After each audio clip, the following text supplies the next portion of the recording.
Nosso convidado de hoje é o mestre FIDE Marcos Vinícius Torsani. É até difícil de falar isso, porque ele é o Torsani. Também conhecido como o melhor professor do mundo.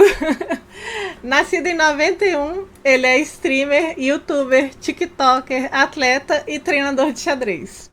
Vocês vão perceber que eu faço parte do fã-clube desse querido, mas eu vou tentar aqui ficar um pouquinho menos coruja e manter a entrevista para ela fluir.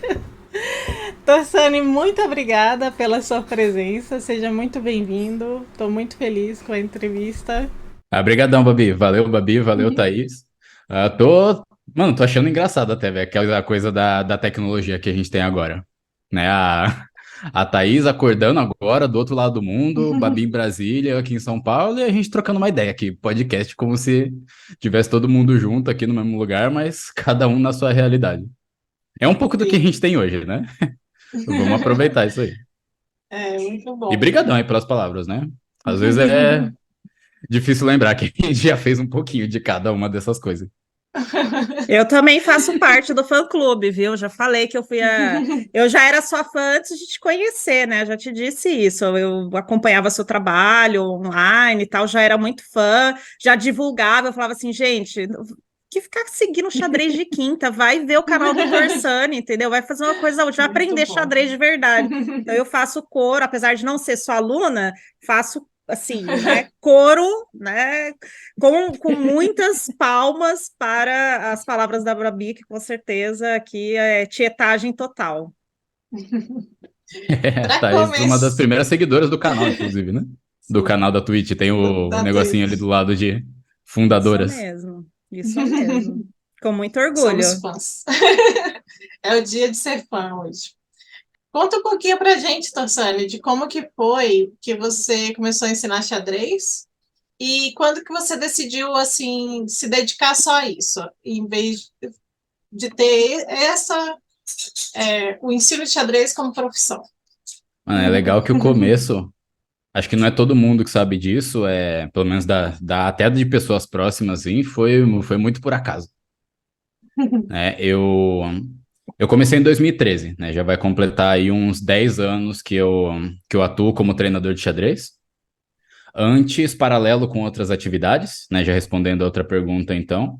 De 2013 a 2017, eu trabalhei com xadrez paralelo à faculdade, né? Hoje eu me formei em 2017 em engenharia de produção, lá na Federal de São Carlos.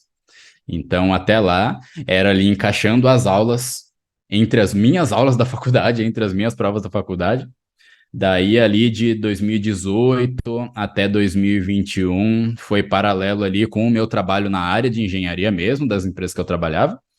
E aí, como profissão full-time mesmo, foi no meio daquela loucura de pandemia. Foi no comecinho de 2021, né, que foi uma época da vida ali que a gente começou a se questionar sobre um monte de coisa da nossa vida. Basicamente no comecinho de 2021, que aí eu já não estava dando conta do mercado corporativo ali que eu estava, e aí, quando surgiu a oportunidade, eu já estava um pouco mais estabilizado para poder, entre aspas, arriscar um pouquinho ali com. Dá para chamar até de um empreendedorismo, né? A gente começar a se virar, né? Sem assinar uma carteira e tudo mais. E aí, desde então, de 2021, que é minha profissão full-time, é minha profissão principal, eu tô total focado no xadrez. É legal que começou meio que por acidente, né? Eu lembro que eu estava voltando de um torneio, era um IRT na cidade de Barrinha, aqui em São Paulo. A Thaís até deve conhecer bem, que é ali perto do circuitinho onde ela jogou Brasileiro Escolar, onde viveu parte da adolescência ali jogando torneio. E aí eu planejei mal o final da viagem e não tinha um horário bom de ônibus para eu voltar para minha cidade, para eu voltar no caso para São Carlos, né, que era onde eu fazia faculdade. Aí um dos meus amigos estavam jogando um torneio, inclusive a gente começou a ser mais amigo naquele torneio. Ele perguntou se eu não queria ficar na casa dele, ele mora em Batatais, pelo menos morava em Batatais na época. E aí eu fiquei por lá, ele tinha jogado o torneio também, e aí a gente começou a trocar ideia lá, até que a gente começou a falar do torneio. E aí ele começou a contar, né, que ele estava curioso ali com algumas partidas dele, algumas coisas que ele não sabia se tinha feito certo ou não. A gente estava ali sem nada para fazer, tomando uma cerveja, peguei e falei, beleza, vamos, vamos ver isso aí, abre um tabuleiro aí, vamos dar uma olhada. E aí começamos, papo vai, papo vem. E é engraçado até que nesse torneio foi o torneio em que eu passei pela primeira vez a barreira dos 2.200. Era numa época que eu estava numa sequência boa de torneios, e aí foi quando eu passei os 2.200. Porque, na real, ensinar xadrez eu já queria ensinar faz tempo como profissão mesmo, mas acabou começando nesse acaso mesmo, que, tipo, quando eu passo os 2.200, foi quando surge o primeiro interessado. Não sei se... acho que é um pouco até do perfil do Brasil, né? Por mais que a galera às vezes quer virar mestre feed e tudo, mas quando a gente pensa ali no top 100 do país, na força média do país, quando a pessoa chega em 2.200 já começa a acontecer umas coisas diferentes, umas movimentação diferente de tipo, tá, entrou no top 100 ali, no top 50, vamos ver quem que é esse cara aí. E aí a gente começou a analisar as partidas, a gente até já era próximo, então tem uma partida dele que ele até brinca um pouco comigo, né? Ele tá contando que tem uma posição lá que ele já estava começando a ficar mal, tal, mas tentou sobreviver até que o adversário dele acerta nele um golpe. E aí, em vez dele me mostrar o golpe, ele pega e fala: E aí, 2.200, qual que foi o golpe que eu tomei? Já me obrigou a fazer ao vivo ali. Aí eu, puta, domingo à noite, falei: Não, beleza, vamos trabalhar aqui. E aí era uma parada que eu conseguia ver, né? Bom. Conseguia acertar ali qual que era a posição. Aí, beleza, continuamos trocando ideia e aí o papo fluiu muito bem. Até que ele perguntou se eu dava aula. Ah, então é legal que até aquela parada das pequenas oportunidades, às vezes, que a gente aproveita ou não. Que eu penso que hoje eu poderia ter falado, puta, não dou aula. E seguir a vida, né? E hoje eu tá trampando com qualquer outra coisa. Mas aí eu lembro que eu comentei, mano, eu ainda não dou aula, mas é uma coisa que eu já queria fazer bastante tempo. O nome da pessoa pra gente mandar um presentinho? É o Matheus Dias de Batatais. Eu imagino que eu acho que você conhece ele. Né? Não sei se tá ligado quem que é. Hoje Eu ele não participa bastante conheço. de eventos da parte... Não? Eu já ouvi falar dessa pessoa, mas eu Sei, acho que mas vou quando mandar ele pelo menos. apareceu lá na cena, assim, do xadrez da cidade, eu já não estava morando lá. Ah, E sim. deve ser por isso que eu não conheço, mas eu já ouvi falar bastante Uhum. dessa Hoje pessoa. ele participa também bastante da parte educacional do xadrez, quando tem Isso, aqueles congressos em Floripa, ele está sempre participando, exatamente tudo, essa pessoa. É. né? Quando ele apareceu, eu já estava fora da cidade e eu nunca cruzei com ele. Assim, e eu acho que ele é mais jovem do que eu também, né? Isso também. Sim. Essa Ele é um pouquinho mais diferença novo do que eu, inclusive. geracional, sim. Sim. E aí ali o papo rolou super bem e ele falou, não, porque eu tava pensando em começar a fazer aula e tal, e aí o papo rolou ali mesmo, sabe? E aí na semana seguinte eu já preparei o material ali que eu achava que fazia sentido para ele, e aí começou bem ali. Então, meio que na prática, a primeira aula extraoficial ali acabou sendo meio que em troca de uma estadia, né? Ele me salvou ali para poder voltar com mais calma para casa, né? E aí em troca acabou que eu consegui ajudar um pouquinho com as partidas dele e ali começou tudo, porque acabou que deu uma liga muito forte, né? A gente analisou as partidas daquele torneio, no mês seguinte já teve um outro Aberto do Brasil em Batatais que a gente jogou. Eu fiquei na casa dele, depois a gente já analisou aquelas partidas também. E aí acabou que o comecinho do meu marketing é mais ou menos do jeito que funciona até hoje, que é muito no boca a boca, sabe? Ele indicou para um amigo, que esse amigo indicou para mais um amigo, então no começo do meu marketing foi meio que uma, sei lá, uma pirâmide do bem ali, né? Foi uma pessoa ali falando para outra para ver quem gostava ali do mesmo Isso tipo de abordagem que ele gostou, né? Acabou dando certo, ele foi indicando e aí eu não fui parando mais. funciona muito bem, assim, né? Eu também recebo muito aluno dessa forma, assim, né? Então, porque eu mesma não faço marketing, não digo que dou aula, mas eles vão surgindo, né? É legal. É, É sim, bem certeza. interessante, porque você então começou já como assim, digamos, como treinador, né? Digamos, você já começou com alguém que já tinha uma bagagem do xadrez, tal. E eu faço esse comentário para fazer o gancho assim com a segunda pergunta, que é uma pergunta que a gente está sempre, assim, a gente decidiu que vai manter algumas perguntas, né, para os treinadores que a gente vai receber, até para a gente ver se consegue tirar, assim, alguma ideia, né, geral sobre alguns aspectos dessa realidade do treinamento, que é essa diferença entre ser professor e ser treinador, né? No caso, pelo que você narra, você já começou como treinador, você tinha tido alguma experiência prévia como professor, assim, de ensinar alguém desde o início? E como você vê essa diferença, né, entre esses papéis de professor e de treinador? Como você enxerga isso? Eu já ensinei minha mãe, já ensinei minha tia, né? O papel ali de ensinar, acho que era muito mais quando eu era muito menorzinho, em que eu precisava de parceiros. Né? Lá em Itaquera não tinha ninguém que jogava, e então quando eu comecei a pegar paixão, eu fui ensinando o povo da família mesmo, gente próxima ali. Acho que foi o mais perto que eu tive de contato com esse lado mais professor, mais sala de aula, ou então pegar alunos desde o começo. Eles aparecem agora. Né? Hoje eu trabalho também com bastante gente que me procura para aprender a jogar, para dar os primeiros passos. Mas aí nessa questão ali de se considerar treinador ou professor, mano, já fui até cantor, velho. Igual a Babi tava falando aí. Cantor e humorista, imitador e stand-up, TikToker. Mano, a Thaís já te contou, a Babi já te contou, Thaís, como é que a gente se conheceu? Como é que a gente ficou sabendo do trabalho um do outro? Não me contou esses bastidores. Vamos fazer um exposed aqui no episódio do Exclamadores Podcast. Muito bom. A Babi deve lembrar. É, Quer falar, o Babi? vídeo, né? Pode falar você. Do Insta, né? Basicamente, Foi eu muito tive bom aquilo. contato, um teve contato com o trabalho do outro pelo Instagram. O meu primeiro contato com o trabalho da Babi foi em alguns posts que ela fazia, em que ela juntava ali os probleminhas de xadrez, os probleminhas que ela publicava, com um problema que é meio de lógica, meio de estatística, que é conhecido como problema de Monty Hall. Não sei se já ouviu falar disso daí, né? Aquele Não, das Que é muito basicamente... prazer. Não, muito né? prazer. Primeira Qual O que é o primeiro vez. filme? contato que eu tive com isso foi num filme, que é basicamente o que, Ali? É um probleminha ali de estatística básica, você tem três portas, né? Meio com cara de programa de auditório mesmo, sabe? Meio que Silvio Santos, assim. Você tem as três portas ali, e atrás de uma tá um carro, e atrás das outras duas tá uma cabra, ou qualquer outra coisa ali. Coisa que você não vai querer ganhar. E aí perguntam pra você escolher uma das três, e aí você escolhe uma, e aí o apresentador vai lá e te abre outra que tem uma cabra, né? Ele mostra para você uma que tá certa, uma que tá errada, e pergunta se você quer trocar. Né? Que aí meio que a graça disso daí é que, tipo, estatisticamente é bom para você trocar, que a tua chance de acertar aumenta. Não vou entrar nos detalhes aqui, a galera pode pesquisar depois sobre como é que isso funciona. Mas a sacada é que, estatisticamente, se você troca, você tem uma chance maior de acertar. Na prática, às vezes a pessoa não quer trocar por aquela coisa de afinidade, né? De gostar da decisão inicial, de levar pro emocional. Enfim, a Babi pegava e misturava isso com o conteúdo de xadrez dela, que ela botava uns exercícios, cada porta era uma resposta, você mandava a resposta para ela e ela te mandava uma resposta errada e perguntava se você queria trocar. E aí isso já gerava uma interaçãozinha E era com os tudo seguidores mate dela. um, muito. Beleza, eu conheço a BB assim, com uma atividade super culta ali, né, de problema, estatística e pá, não sei o quê. A Babi me conhece falando bobeira na internet. Tem um...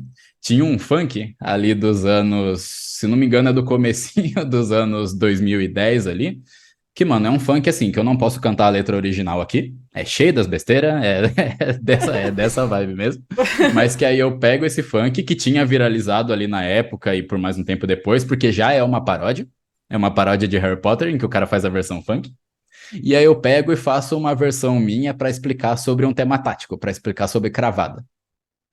Né? No Harry Potter tem uma magia lá que chama Avada Kedavra, e aí eu faço a Dama Cravada, fazendo uns beatbox no meio, fazendo um monte de graça. Eu acho que foi um dos Recomendo. primeiros posts meus do Insta que deu uma viralizada maior, assim, que alcançou mais gente. Uma dessas pessoas foi a Babi. Ela começou a me seguir lá, um pouquinho depois eu comecei a fazer live. Hoje a gente treina junto, inclusive, mas aí é muito disso, tipo, xadrez é um negócio muito grande, na minha opinião, pelo menos, na minha percepção. Xadrez é uma parada muito grande que você consegue aprender, consegue ensinar, consegue jogar de um monte de jeito diferente, né? De várias formas diferentes. Na parte de jogar, tem essa coisa dos estilos de jogo. Ah, o cara é mais tático, o cara vai pra cima, o cara é posicional, não sei o quê, joga mais pra trás, não sei o quê. Pra aprender também é muito disso, pra ensinar tem muitos estilos diferentes ali, então acho que dá pra interagir com isso de vários jeitos, sabe? Né? Então, tem diferença, na minha opinião, né? Tem diferença ali.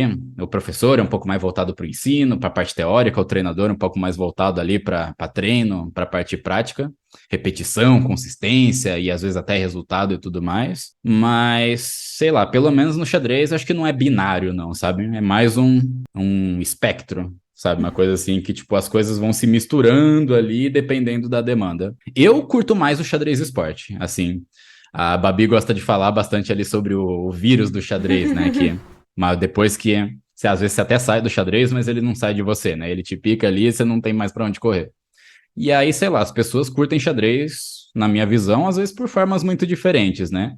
Questão do esporte, da arte, da ciência ali. Eu sou mais apaixonado pela parte esporte mesmo. Pela parte competição, sabe? De tentar lidar com a parte tóxica da competição e me virar na parte bonita.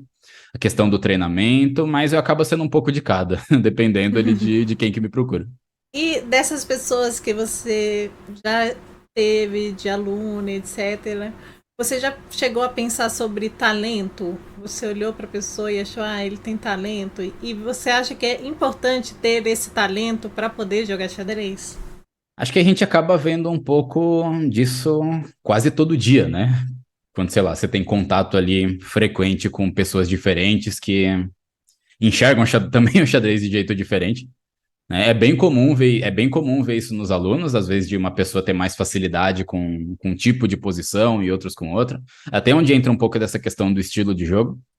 Até uma coisa que eu curto fazer quando eu tô começando com algum aluno que, assim, não é nada tão profundo, mas eu gosto de pelo menos começar a sentir como é que a pessoa pensa, é mandar aquele testinho de personalidade do chess.com, não sei se vocês já viram.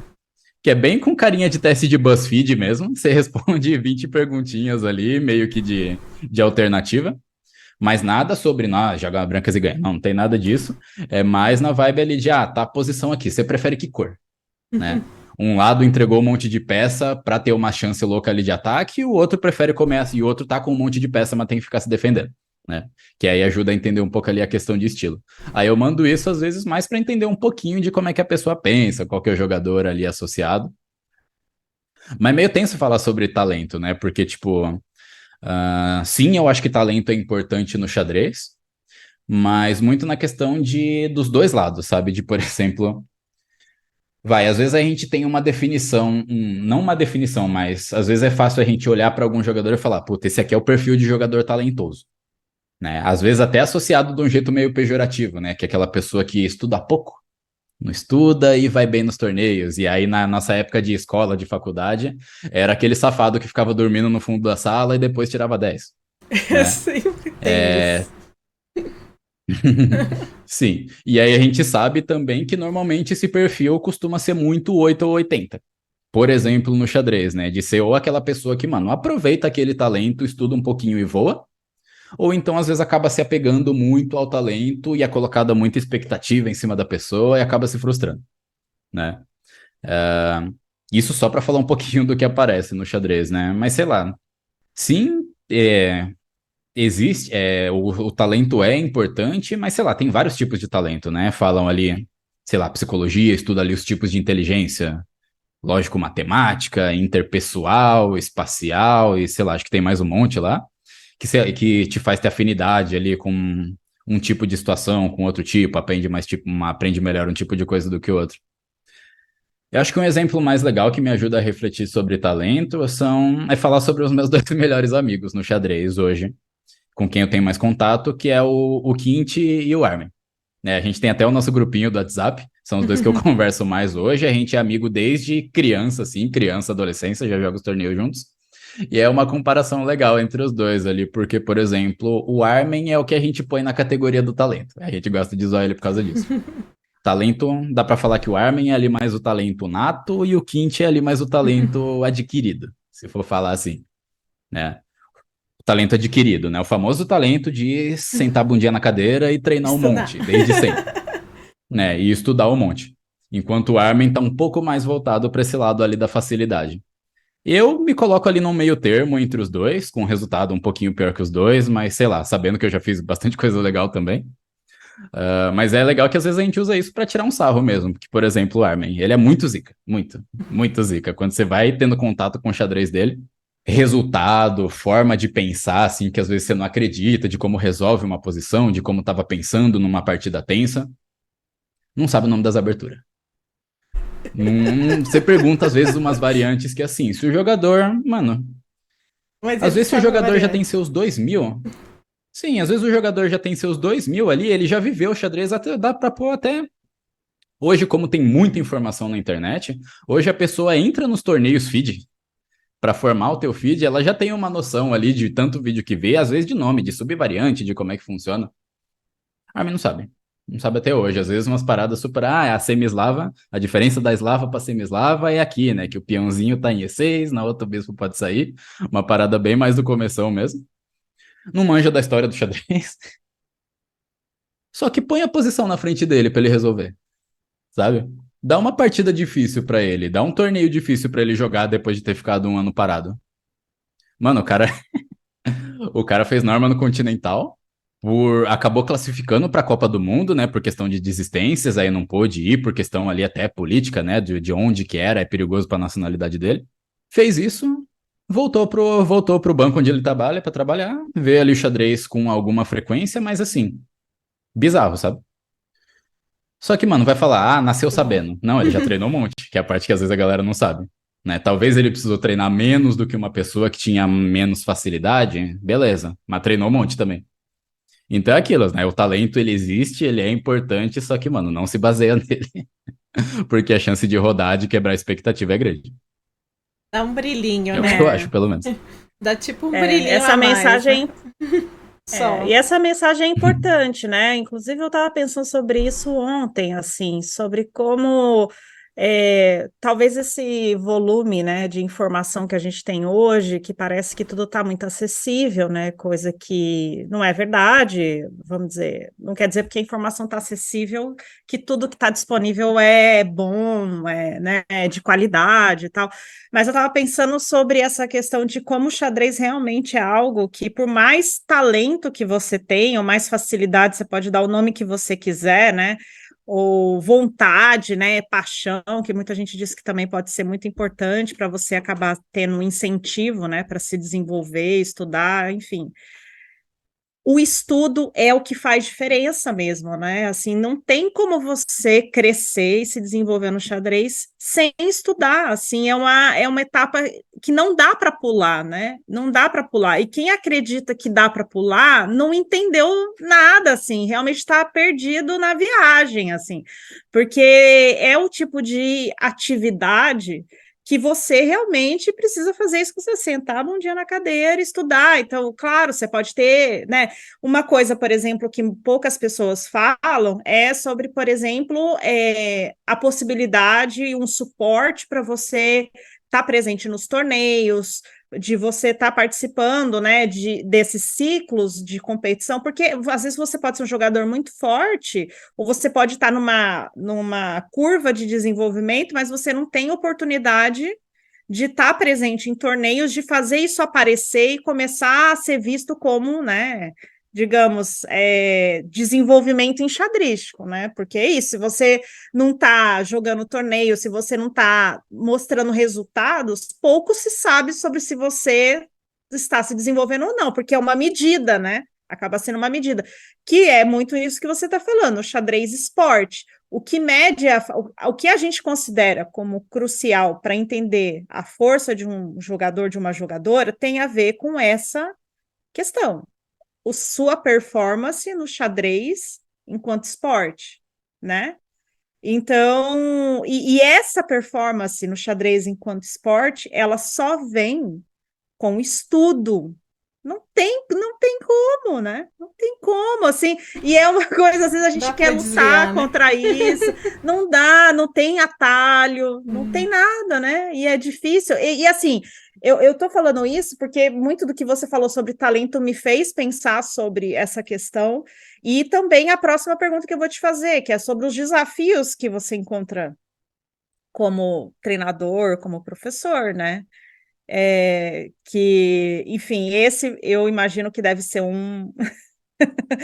assim, estou aqui também fazendo hipótese, né? Mas, assim, pessoas que querem estudar, assim, querem treinar xadrez, mas não querem estudar xadrez, né?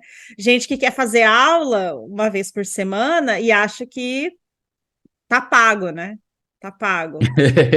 Então, eu queria que você falasse um pouco. Tem que postar, senão Fiz uma vez por Postou, semana, tá pago.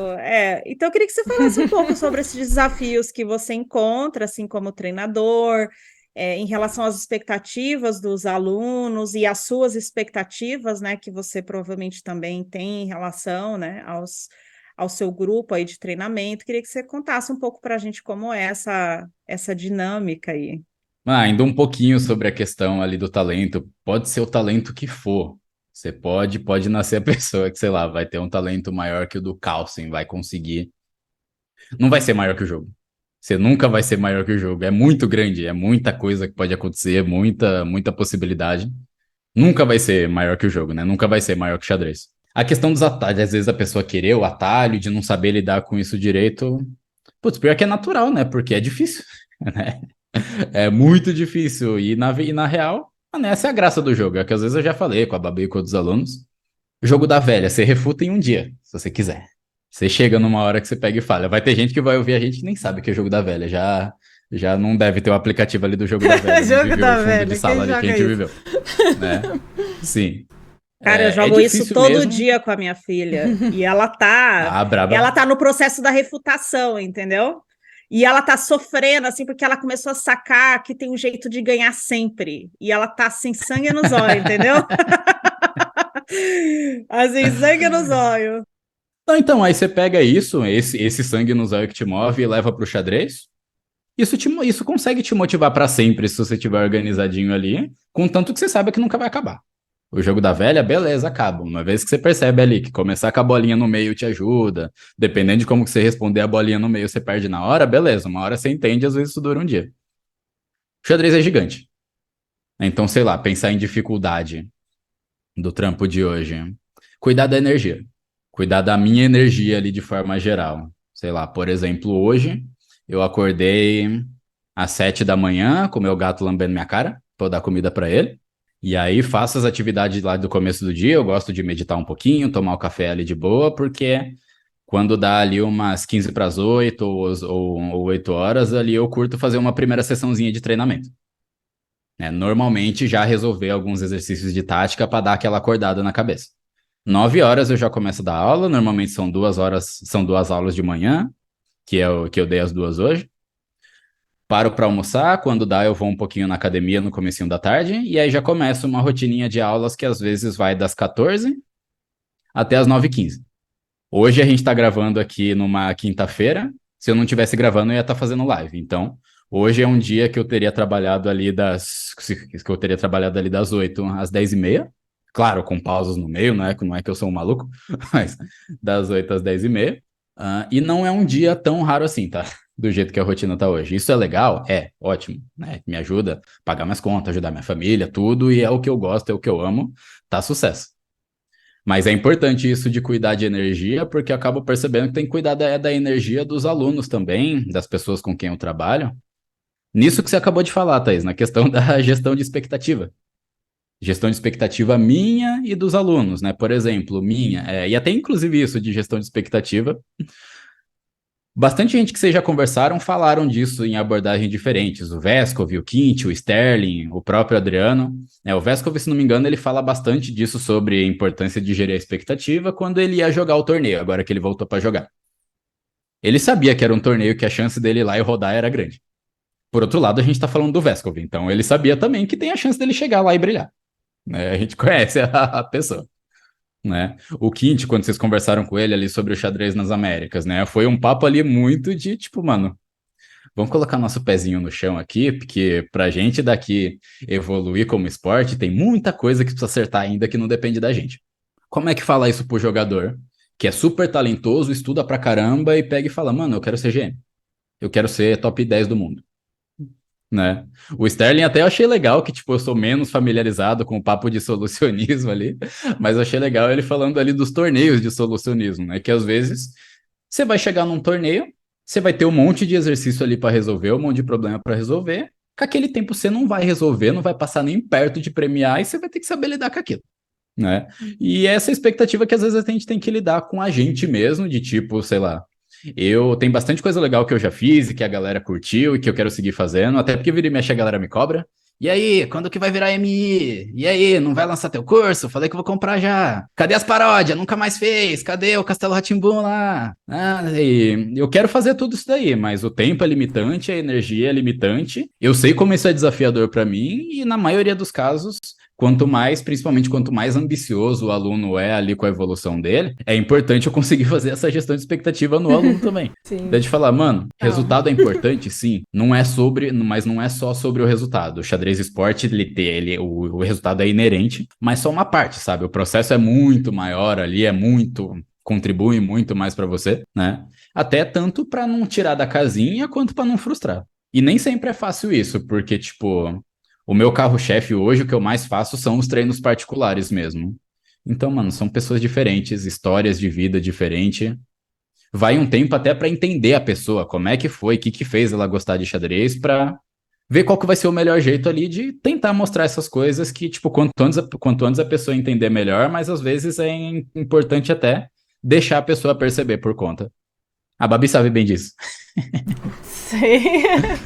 Que às vezes é mais forte que a gente querer as coisas, mas Eu tenho uma curiosidade que, na verdade, né, assim, eu assisto às suas lives, né, eu converso com a Babi, que fez treinamento com você, conheço outras pessoas que já passaram por treinamento com você, e me dá a sensação, e eu quero, vamos dizer assim, aproveitar esse espaço para tirar essa dúvida, essa curiosidade da minha cabeça. Me dá a sensação que você é uma pessoa que, para dar aula de xadrez, se prepara muito além do xadrez, sabe? Assim, que você é uma pessoa que busca recursos e ferramentas que não são só do universo do xadrez, assim. E por que eu tenho essa impressão?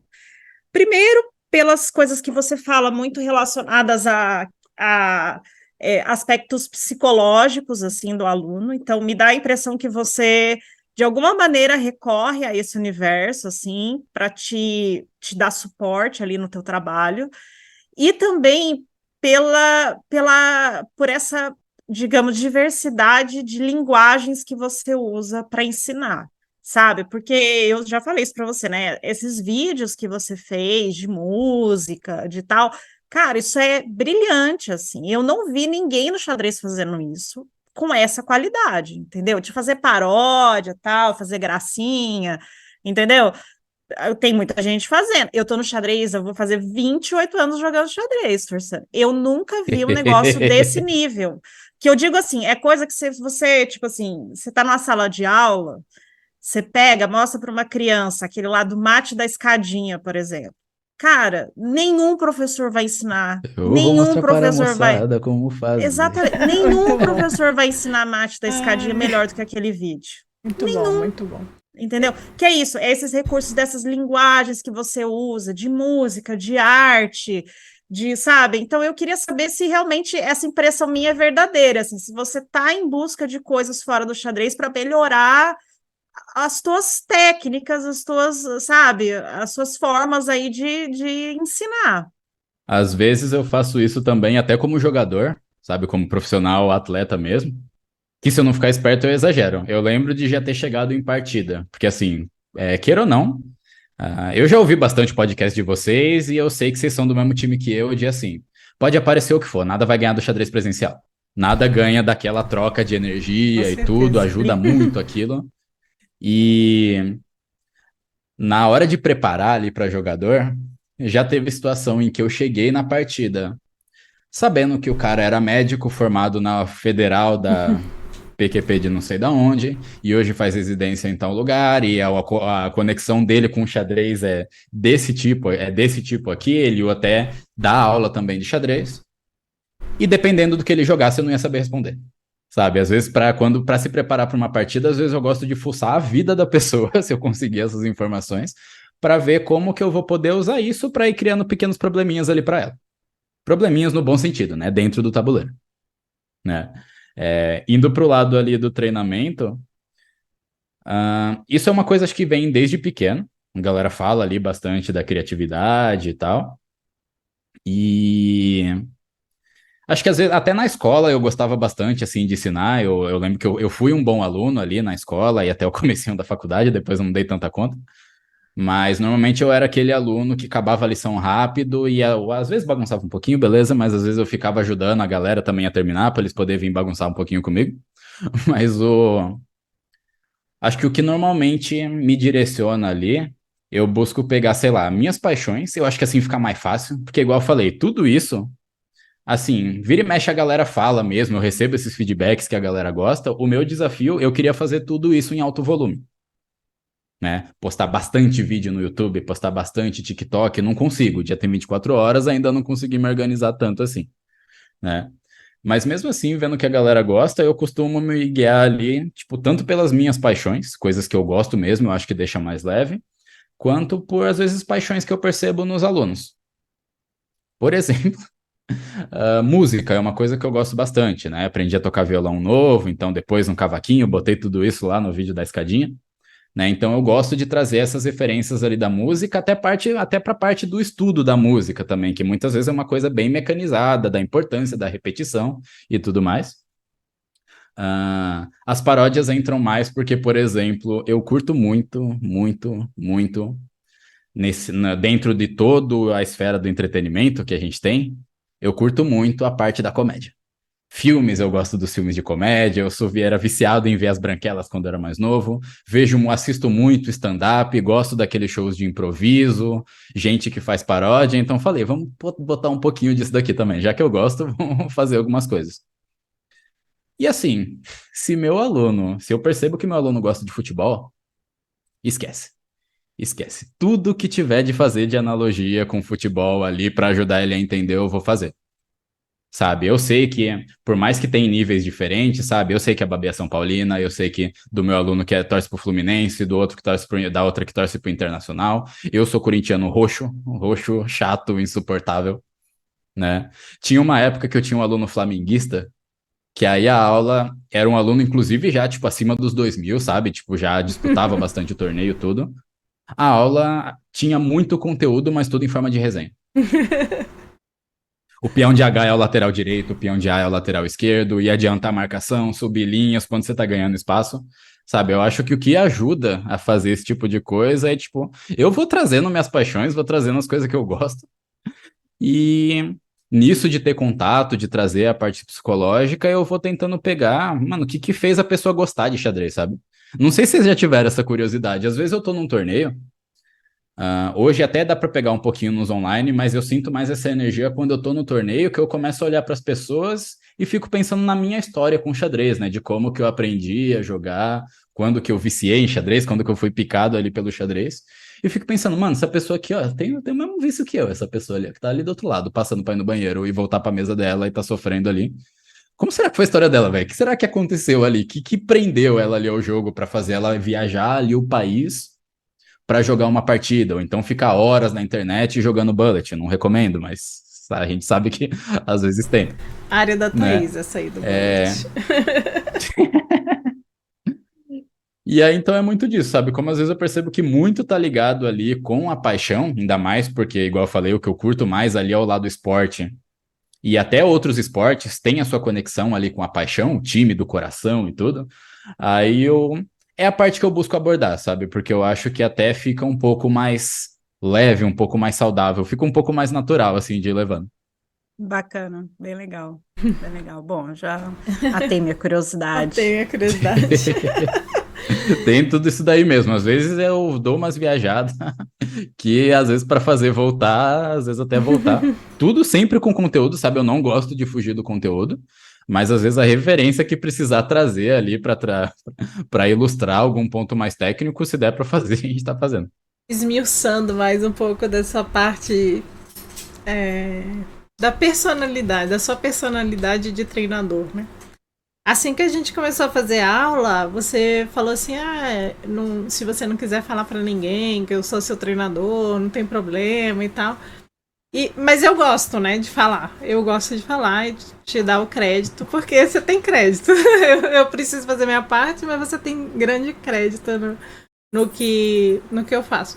Mas você era uma coisa que você, tipo, não, você treina grandes jogadoras, eu fui descobrindo com o tempo e em conversas com essas pessoas, nunca de você, né? Você nunca me disse quem você treina, quem você não E eu treina. sou uma delas. Gostei da confiança aí, Babu. Eu sou uma dessas grandes jogadoras. Ah, eu sou. Isso aí. Justo. A gente trabalha bastante a confiança também. Isso. E por quê que você pensa assim? Por que você tem essa postura? Mano, começou como uma coisa muito natural, né? Igual eu falei lá do começo. Antes acho que era até mais, porque como eu estava envolvido com outras atividades ali, com a faculdade, depois com o trampo, não sobrava tempo para fazer marketing, né? Então, eu fui muito sobrevivendo ali das indicações, né? De um aluno que vi que indicava o outro, tal, e aí eu comecei a perceber que estava dando certo e eu gostava disso. Então, um pouquinho acho que é porque não é muito a minha vibe mesmo, eu prefiro outros tipos de marketing. Por exemplo, o trabalhinho que eu faço no Instagram, no TikTok, embora tá um tempo parado, agora eu tô um pouco mais ativo nas lives e no YouTube. É um marketing também, né? Você sabe, né? Quando você não tá pagando, você é o produto, né? Você tá ali porque você tá consumindo coisas, né? Então, eu percebi que tem outros tipos de marketing legal para fazer, até a indicação que sempre me ajudou bastante. Começou com uma parada mais natural, só que conforme o papo foi evoluindo, eu fui pegando mais alunos, eu fui vendo que isso fazia mais sentido. Eu não lembro se eu já compartilhei isso com a Babi, mas eu queria trazer aqui. Isso ficou mais forte quando eu comecei a perceber um padrão. Eu sempre tive bastante alunas mulheres, né? E conforme foi passando o tempo, eu fui vendo cada vez mais alguns dos motivos do porquê. Porque assim, a proporção homem-mulher no xadrez a gente sabe que é uma merda. Tem muito para melhorar, né? Já melhorou bastante coisa? Já teve bastante espaço conquistado? Beleza. Tem muita coisa ainda para melhorar, né? E aí muitas vezes, acho que se não me engano, atualmente eu estou nessa situação da minha proporção de alunos tá diferente da proporção homens e mulheres no xadrez, né? E aí eu fui. E aí, por exemplo, uma das coisas que eu fui descobrindo que achei legal para mim, não achei legal para o contexto, era de, pelas indicações, as alunas, as potenciais alunas, saberem que eu era gente boa. Num cenário desse, a gente sabe o que quer dizer ser gente boa, né? É um cara que não vai aproveitar a aula para fazer outras coisas. É um cara que não vai transpor limite, né? Que era para ser obrigação, mas é considerado ali o gente boa, né? Esse é um dos pontos. Agora a questão do... E nisso entra um pouco também a questão de eu não sair falando. Outro padrão que eu comecei a perceber nas minas, contratando mais com o xadrez feminino, mas já teve mais de uma jogadora que me pediu, né? Que inclusive algumas que eu trabalho até hoje, vocês nunca vão saber, que pediu, eu estava interessado em começar a fazer aula, se possível, eu queria que você não expusesse isso, né? Não falasse sobre isso. Todas as vezes que veio esse pedido, mano, para mim já era uma coisa tão natural, eu já não falava, então, beleza, segue a vida. Teve uma vez, inclusive uma aluna que ainda treina comigo, ela até me contou, ela pegou e falou, mano, eu não tinha ideia, né? Mas ela pegou e falou, porque assim, não é meu lugar de fala, às vezes tem coisa que, mano, por mais consciência que você tenha na relação ali homem-mulher, eu sou o privilegiado. Vai ter coisa que vai estar fora do meu alcance de saber, eu tenho que fazer meu melhor ali para entender e acabou. Assim como, por exemplo, tem cenários no xadrez que eu sou a minoria. Tem muito torneio do xadrez que eu olho e o único pretinho sou eu. Isso pesa, né? A única pessoa negra sou eu, isso pesa, porque é uma minoria mais no sentido mais invisível, sabe? É uma briga que nem começou ainda, se for comparar com algumas brigas que a gente tem no xadrez.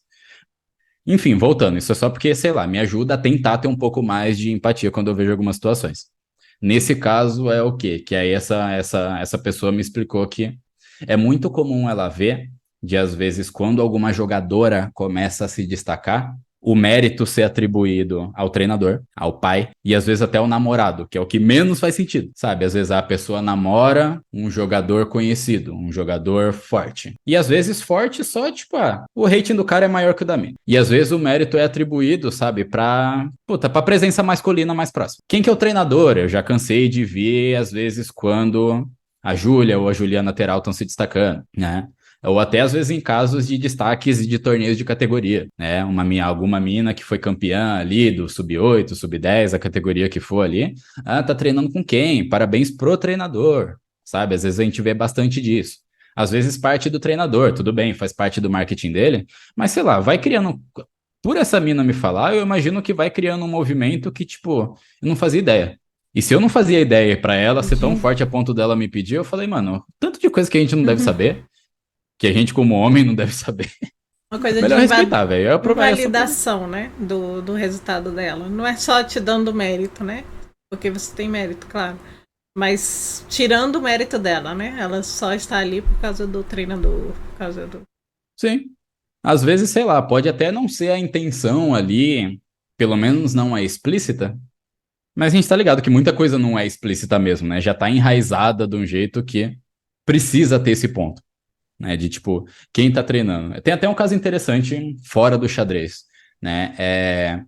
Eu comecei a ter muito mais contato esse ano com o futebol feminino do Corinthians, né? Que assim, hoje.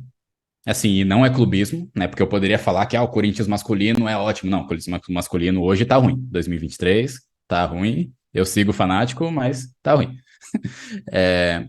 O futebol feminino do Corinthians hoje é o melhor do Brasil, né? Acabou de ser campeão brasileiro e eu fui assistir a final. Eu fui assistir a final lá em Itaquera. Eu fui assistir a semifinal no Parque São Jorge e fui assistir a final em Itaquera. Quebramos o recorde de público, foram 40, recorde de público sul-americano, e eu achei muito massa, assim, de ver, tipo, 42 mil pessoas lotando o estádio para ver uma final de futebol feminino. Foi Corinthians e Ferroviária. Ferroviária também é um time que tem super tradição Bom. no feminino. E aí, eu contei isso até na minha terapia, velho. Eu falei isso depois para eles, que eu tô falando pra vocês, pro meu terapeuta. É muito comum da torcida do Corinthians fazer mosaicos em jogos importantes, assim. E aí eu tava no setor que faz o mosaico, então eu tava levantando uma plaquinha preta, não sabia o que estava escrito. Achando que era, o time feminino é conhecido como as Brabas. Achei que era, tipo, força pras Brabas, vão ser campeão, pentacampeão, o que for. Quando eu fui ver na TV, o que estava escrito era Obrigado, Arthur. Por quê? Porque o técnico da Ai, seleção masculina, o técnico da seleção feminina é um cara. E assim, meu. pelo que eu percebo, assim, no Nossa. que é divulgado sobre o time do Corinthians, a relação entre ele, entre o Arthur Elias e as Minas, é super saudável. Sabe, a impressão que dá é que o Arthur sabe que ele faz um bom trabalho, mas ele sabe que é muito mais sobre as Minas do que ele. A impressão que eu tenho é que internamente ele com elas é tranquilo, né? Ainda assim, porque assim, era uma parada porque, tipo, pelo reconhecimento ali do trabalho dele, ele vai sair do Corinthians porque ele foi convidado para treinar a seleção brasileira. Ele vai começar a ajudar o time da seleção brasileira. Inclusive, na primeira convocação, ele foi super clubista, chamou 10 minas do Corinthians. Mas, enfim. Eu achei estranho isso de, tipo, por mais que beleza, tem um reconhecimento dele, ali era o último jogo dele no estádio, fez sentido ter uma homenagem para ele. Eu achei que poderia ser um outro momento. Isso dando o meu pitaco, sabe? Eu comecei a lembrar dessas situações. E, tipo, do tamanho, da proporção que às vezes elas podem ter. Me estendi até de novo, fui pegando outros exemplos ali de fora do xadrez, mas em resumo é mais por causa disso. Eu percebo que, pelo menos com o xadrez feminino, me ajuda, tipo assim, Babi acabou de vir super bem de um torneio, né? Voou em Niterói. Eu sei que eu tenho a minha participação. Mas, mano, não sou eu que tô lá jogando. A gente sabe, a gente que já viveu bastante xadrez de competição, a gente sabe como pode ser um ambiente tenso. Nesse caso, eu só tava de casa torcendo, acompanhando, pá, não era eu que tava jogando. Então eu sei do meu, mas não é só o meu e não é nem perto de ser o principal, assim. Por essas e outras, eu costumo ficar mais de boa. Não, é muito legal você falar isso, porque eu aproveito aqui, né, para assim corroborar um pouco essa impressão, né, que você teve, né, por, enfim, por várias questões, mas eu acho que existe isso mesmo, né, essa coisa de você associar resultados, bons resultados, né, a outras figuras, né, e eu trago aqui uma questão que é uma questão que me chamou muita atenção, porque, enfim, pelo trabalho que eu também faço na internet, muitas pessoas entram em contato comigo, mulheres, me pedindo sugestão, assim, eu tô querendo treinar, tal, né? Quem que você me recomenda, né? Para treinar e tudo isso. E geralmente as pessoas que eu recomendo, né? Assim, é baseado num fator que é um fator assim que para um enxadrista homem não faria o menor sentido. Mas quando eu falo para essas pessoas que me procuram, elas falam, nossa, que bom. Assim, elas enxergam imediatamente que isso é uma boa qualidade, que é a seguinte, eu sempre falo, olha, procura fulano ou fulano, porque ele vai te deixar falar. É isso, Nossa é isso, senhora, muito bom. é verdade. Não, mas deixa eu te explicar aqui, Entende? Thaís. Ele vai Deixa eu te te explicar aqui pra ouvir, você, Thaís. Quando ele eu vai te digo você ouvir, ele deixar vai falar, deixar. É isso, ele vai te ouvir, ele vai deixar você falar, ele vai ouvir tuas ideias, Muito bom. meu entendeu? Deus, Ele velho. vai. Que tem treinador que É não, bom ele rir, né? vai, Nessa hora a gente vai rir pra poder não chorar, né? É verdade. Nossa E assim, senhora. Babi, você sabe que é Eu verdade, sei. não sabe que é verdade? E quando eu falo isso para as meninas que me procuram, elas sabem do que eu tô falando. Sim. Tem Porra, ele tem até nome, treinador né? que não escuta. Assim, é isso, eu te mostro uma posição e você tá ali num processo de aprendizagem que já existe uma hierarquia, certo? Você tá ali no papel de, né, de escutar alguém, né? Você tá ali para aprender. Então, existe já alguma uma relação de poder ali. Claro que existe. Mas quando essa relação de poder é entre um professor homem e uma aluna mulher, os caras não escutam, eles não querem saber o que está. Assim, nem te dá a oportunidade, assim, a dúvida, né? De tipo, de repente você tá certo, de repente você tem uma ideia legal, sabe? E isso são aquelas pequenas coisas que vão destruindo a tua vontade de, tipo assim, tua autoestima, tua confiança, sabe? Em muitas coisas. E é muito curioso, porque eu fui vendo que eu achava assim, não, isso é coisa da minha cabeça, isso é paranoia da minha cabeça. Mas quando eu falo isso para as meninas que me procuram, elas entendem na hora que isso é uma qualidade da pessoa. Então você vê, né? Não, e é Deixar louco, tem que falar, aprender essas coisas todo dia. deixar falar. Sim. E escutar, né? Já é um. Não precisa ser muito, né? Não precisa... Dois ouvidos, uma boca, tem um monte de coisa, um monte de referência legal pra isso. Não, e o pior é que às vezes, tipo, conforme você foi falando, eu tava aqui na minha cabeça tentando adivinhar, o que será que é? E eu não ia imaginar, nunca ia imaginar que era sobre isso, e Nunca. quando você falou fez É, total sentido. eu É também foda, não né? tava Eu até chutando dá pra dar um isso. outro exemplo disso. Sim. Teve bastante coisa de live ali na época da pandemia, e aí acho que você vai lembrar que teve bastante, quer dizer assim, porque tem que ter muito mais, mas já teve uma movimentação legal sobre rodas de conversa ali do xadrez feminino, que chamaram a Teral para falar, que chamaram a Júlia para falar, em que a pauta era Minas, xadrez feminino. E aí, a Teral, ela é da minha idade, então a gente é tanto ela quanto eu, a gente é de 91, a gente jogou ali os mesmos torneios, era sempre ali as mesmas categorias, porque vira e mexe, ela já estava cansada de ganhar o feminino, ela ia no absoluto para ganhar da gente. E aí, vocês até conversaram sobre isso quando vocês entrevistaram ela, né, que vocês falaram da Júlia também. E aí ela comenta que uma das dificuldades uma das dificuldades que ela tem hoje, obviamente, é como mãe, é uma que eu vou ter como pai mais para frente, né? Em algum momento da vida, eu quero ser pai. A dificuldade é a mesma? Longe, né? Eu não consigo nem imaginar a diferença da dificuldade de ser pai e da de ser mãe, né? Ela fala que hoje ela tem essa, e que quando ela era mais nova, uma das principais que tinha é que, mano, torneio de categoria, se os pais não pudessem ir, ou se um treinador muito de confiança, se o pai de alguma amiga muito de confiança não pudesse ir para levar, ela não ia, sabe? E a gente vê, tipo, putz, mano, com 14, 15 anos ela já era super talentosa e ela não podia ir no torneio porque não tinha como ir sozinha, não tinha condição nenhuma ir sozinha. E eu fiquei pensando, puta, a primeira vez que eu saí do estado de São Paulo para jogar xadrez foi num brasileiro escolar em Poços de Caldas. Eu tinha 15 anos, né? Já não era em Batatais, era em Poços de Caldas. Foi 2006 isso, eu tinha 15 anos. Eu peguei o busão, eu saí de Itaquera, fui pro terminal Tietê, peguei o busão, fui sozinho, chegou lá, juntei com meus amigos, fiquei no hotel, só eu com meus amigos. Na volta, voltei também de busão, sozinho, e fui pra minha casa.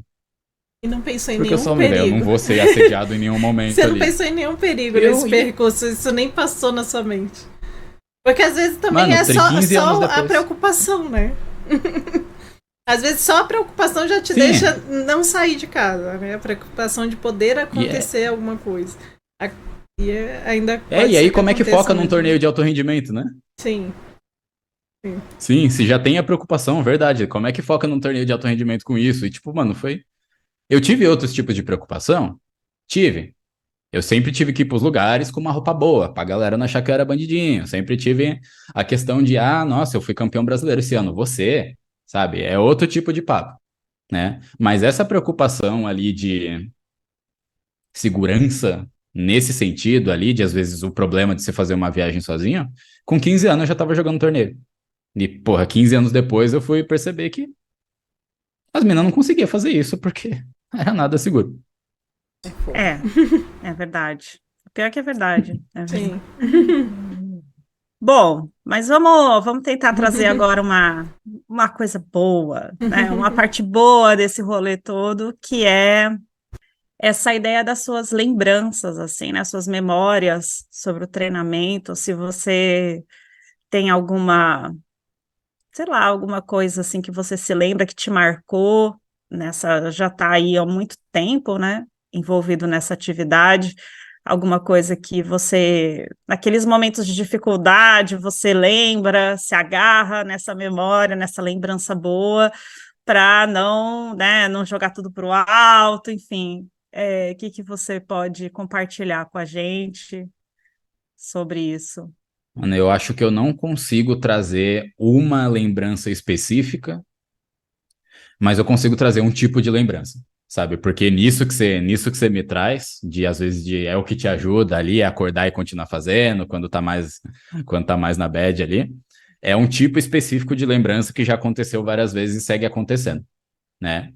Igual eu tava falando, a minha paixão ali é pelo lado do esporte do xadrez, né? Por isso que até às vezes eu vejo conteúdo, eu gosto de ver conteúdos de outros esportes para ver como que eu posso abstrair, o que eu posso trazer para cá, né? Já que a gente, comparado com vários esportes, está em evolução ainda.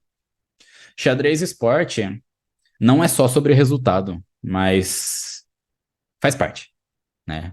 Um não vive sem o outro, né? Quando a gente fala na parte esporte ali, nesse sentido de esporte, né? No sentido ali que envolve uma competição, né? Que a gente começa a levar até para a expressão do esporte de alto rendimento, embora não necessariamente signifique isso, em todos os casos, né? Mas faz parte, né? E aí, uma coisa que me marca muito é sempre quando eu vejo algum aluno ou às vezes até alguma pessoa que acompanha meus vídeos e tudo mais, mas principalmente algum aluno, porque aí a conexão é maior, né? Eu tô com aquela pessoa mais vezes ali na semana. Eu curto muito ver quando um aluno sente alguma coisa parecido de conquista que eu sinto quando eu tenho as minhas, sabe? De, por exemplo, uma que me marca. Meu terceiro ano de treinador, 2015, foi quando eu formei, né? Já falamos sobre isso, né? Não é só sobre mim, mas quando eu fiz parte ali da formação do meu primeiro campeão estadual, para o meu primeiro campeão estadual de categoria. E aí ele me contou depois que foi um torneio que ele cravou com 5,5 em 6, né? Era um sub-16, já era marmãozinho, sabe? Já é pesadinha ali a competição e já tem que começar a ficar se preocupando com outras coisas, vestibular e tudo mais. E aí foi um torneio que ele crava com 5,5 em 6, e aí ele me conta que, putz, quando ele ganha ali a última partida, que ele ia ser campeão mesmo, que ele pegou e juntou com os amigos dele e chorou. A gente sabe que entre os homens tem muito dessa merda ainda de que, chorar, vamos ver como é que é. Ainda bem que muito disso já melhorou. Mas, sei lá, quando você vê um moleque que, tipo, foi condicionado a várias dessas coisas chorando, você percebe que é uma coisa diferente, alguma coisa diferente. E eu achei legal que essa foi uma que me marcou, porque foi o que aconteceu comigo quando eu fui campeão brasileiro de categoria, né? Eu ganhei ali o meu no apagar da luz ali, eu ganhei o último ano de sub-18. E num ano que estava super puxado, sabe? Tinha o Chumiatski, tinha o Evandro, tinha o Quinte, tinha toda essa galera. Foi alinhando os planetas ali, ganhei. E aí quando acaba a última partida, assim, que eu vou com os treinadores e com meus amigos, eu choro de soluçar um monte, assim, sabe? Porque eu tinha noção ali do que era aquela conquista.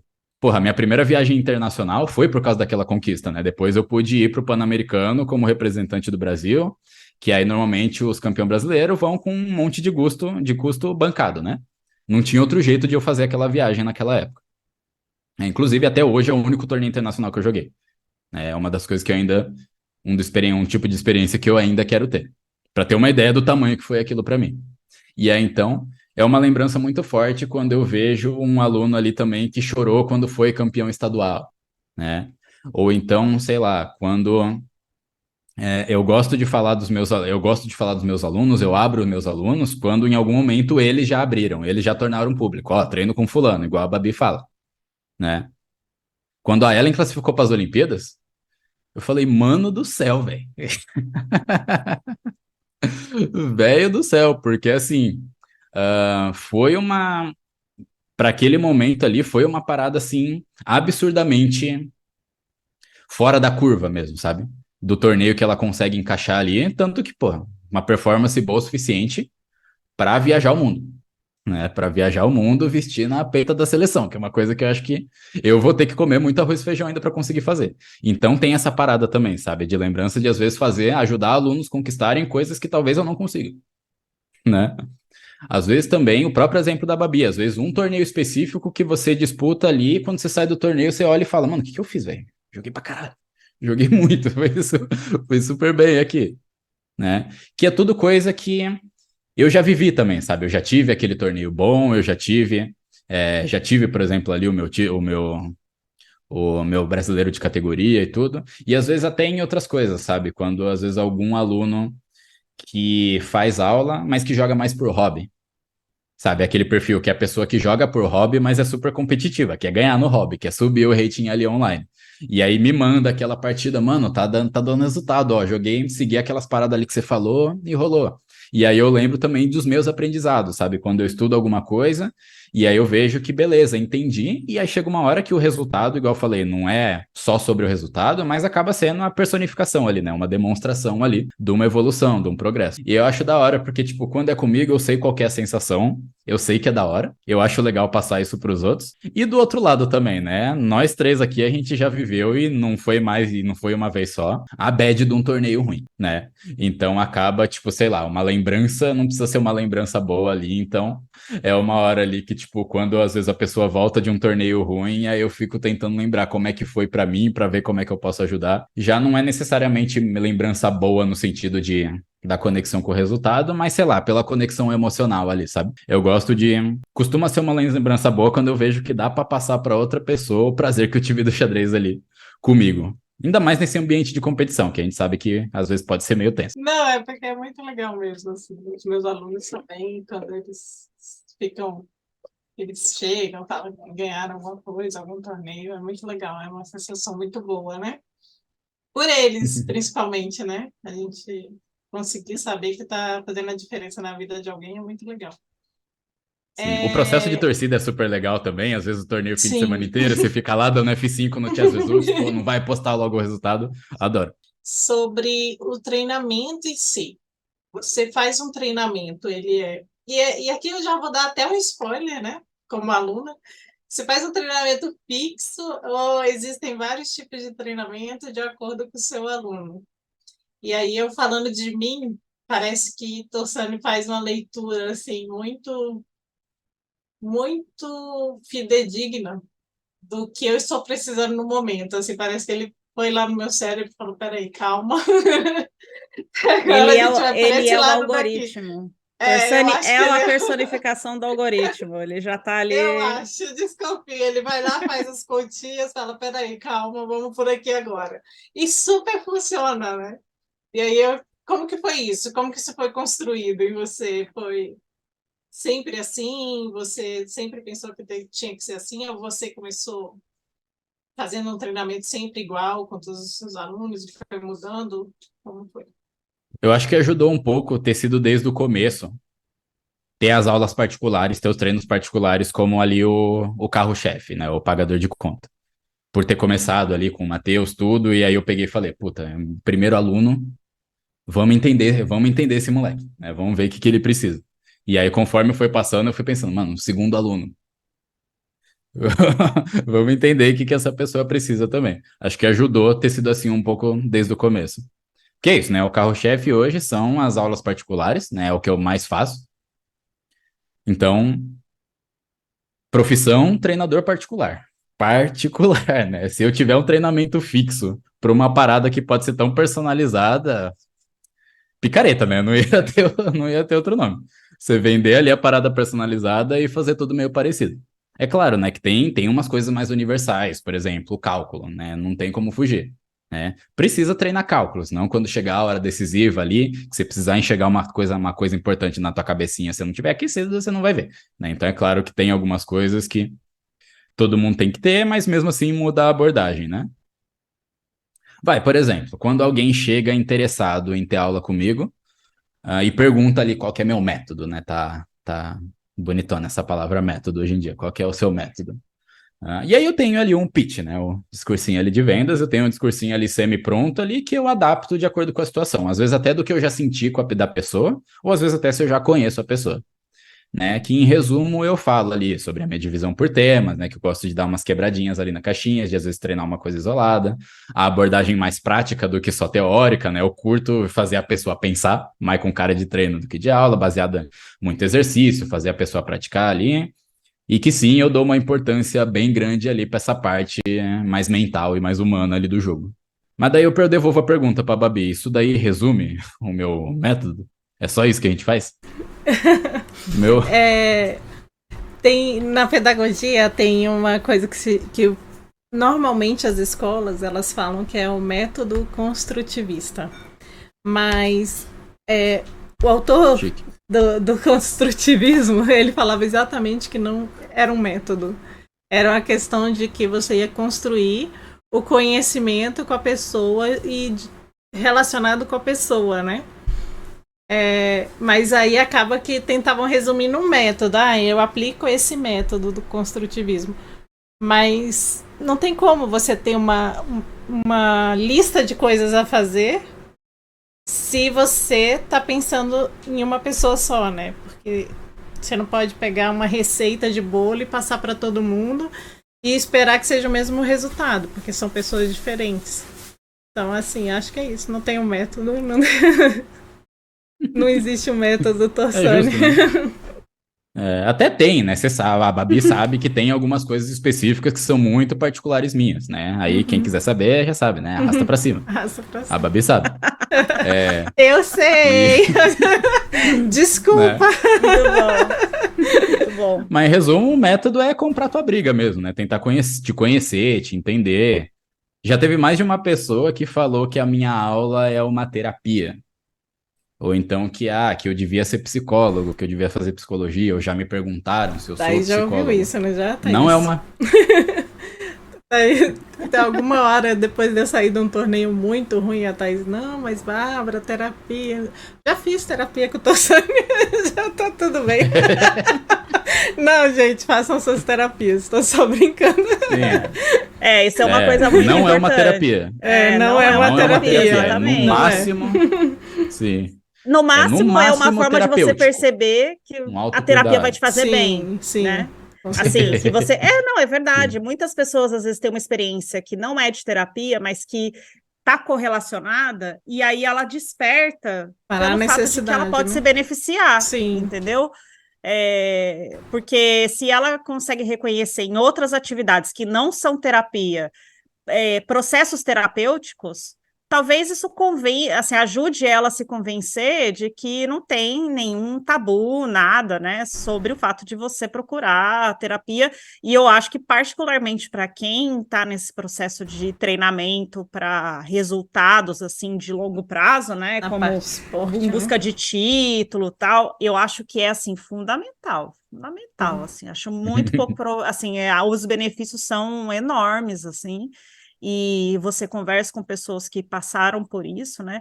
Tem uma coisa interessante, eu ouvi uma entrevista recente da Judith Polgar, né? Que, na verdade, acho que é um podcast que ela foi. E ela fala sobre isso, que na época dela havia muito preconceito, assim, sobre essa questão de você fazer terapia, né? Ir num psicólogo e tal. E que, na verdade, assim, tinha duas coisas que pegavam. Uma era esse preconceito, né? De, eu não preciso disso, como se você tivesse, assim, como se isso dissesse algo sobre quem você é, né? E a segunda, demonstra fraqueza. Era uma época muito ainda contaminada por essa coisa da espionagem, né, do mundo soviético e tal, então as pessoas não queriam, os jogadores não queriam ir no psicólogo, porque eles achavam que alguém ia tentar corromper esse Subornar um psicólogo, esse psicólogo. terapeuta, para saber coisas assim dos jogadores, sabe? E ela falou que tinha essa paranoia, assim, e que ainda bem, né? Isso tem mudado. Muitos jogadores, principalmente da elite, né, do xadrez, já afirmaram, né, que fazem acompanhamento, que fazem trabalhos, tal, de forma muito discreta, sem entrar em detalhes, né? Mas que isso realmente é uma coisa que pode beneficiar, né? Que pode se complementar muito bem com o treinamento de xadrez, né? E, enfim, acho que é isso. O xadrez em si, né? Ele pode ter efeitos terapêuticos, mas ele em si não é uma terapia, né? É importante aí a gente, né, Sim, mandar Com essa certeza. mensagem. inclusive façam, né? Não é uma Façam. terapia, Não é uma terapia, façam, né? façam. Eu recomendo, sou um dos testemunhos de Jeová da terapia, eu faço, me ajuda muito. Não sou psicólogo, né? Sou formado em engenharia, hoje eu empurro umas pecinhas e dou umas aulas, falo umas bobeiras na internet. Mas, sei lá, fazendo terapia e até isso que eu falei, de pesquisando ali, pegando referência em outros esportes, pesquisando ali sobre a parte mental do esporte, que deu uma evoluída, mano, eu aprendi a dar muito valor pra isso, sabe? E aí, tipo, é uma das coisas que eu percebo que mais me ajuda, assim, principalmente quando eu percebo que o aluno tá aberto a isso, mais me ajuda a entregar esse meu conteúdo de treinador, sabe? De trazer esse lado de, tipo, mano, muitas vezes é sobre a confiança pra sacrificar uma peça. Vocês lembram do que o Kint falou, né? A partir daquele mandou lá do sacrifício de dama. Aham. Ele via que tinha um jeito que ele não precisava sacrificar e segue a vida, ele ia ganhar do mesmo jeito. Mas ele viu que ali que era uma chance de brilhar e que era de graça, não ia perder nada. É. Calculou 2 vezes, e é assim, gente. Se vocês perguntar pro Kint, ele vai falar que ele não calcula tão bem, que ele precisa evoluir essa parte do jogo, que ele não ataca bem. Vocês já ouviram todo esse papo quando eu tava lá. E vocês estão ligados que é muito uma questão de referência, né? O xadrez é muito grande. Eu vejo o Kint calculando, eu me sinto um babaca, né? Não tem condição, né? Então, assim, se ele fala que ele calculou mais de uma vez e ele viu que dá, dá. E vocês lembram, né, que ele ainda ficou falando de tipo, puta, será que precisa mesmo? E se tiver alguma coisinha errada? Mas beleza, Mas você depois. vê que é uma coisa assim, né? Ele Dele, falou, né?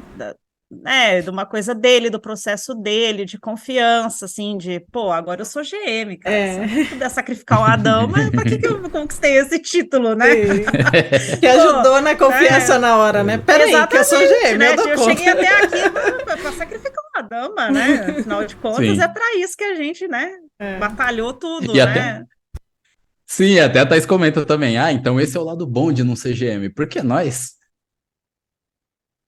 Não tem nada a perder, velho. Vou sacrificar mesmo e não tô nem aí. Porque Não a tem gente aqui nada a eu vou mais de perder, boa. exatamente. Mas, Sim. ó, isso é uma coisa engraçada, porque eu repito isso nas minhas lives, e eu acho que cabe muito no que a gente está falando aqui, que tem a ver com a próxima pergunta, que é sobre o que você considera que faz diferença no processo de aprendizado, né? Se existe alguma fórmula mágica, alguma coisa que você acha que faz diferença nesses resultados. E eu vou compartilhar aqui uma coisa que para mim fez muita diferença, assim, que foi uma mensagem muito, digamos, sem muitas pretensões que eu ouvi do meu treinador, do meu professor, né? Que a gente estava vendo alguma coisa específica em relação, acho que era. Eu ia jogar, porque eu jogo um torneio por ano, então eu estava me preparando para jogar esse um torneio do ano, não sei qual que era exatamente. E aí ele sugeriu, falou assim, não, pega, entre, joga umas partidas na internet e tal, não sei o quê. Aí eu falei assim, não, é uma boa, né? Mas o problema de jogar na internet, né? Essa coisa de. Ele falou assim, Thaís, ninguém foi pro túmulo e botou lá na lápide.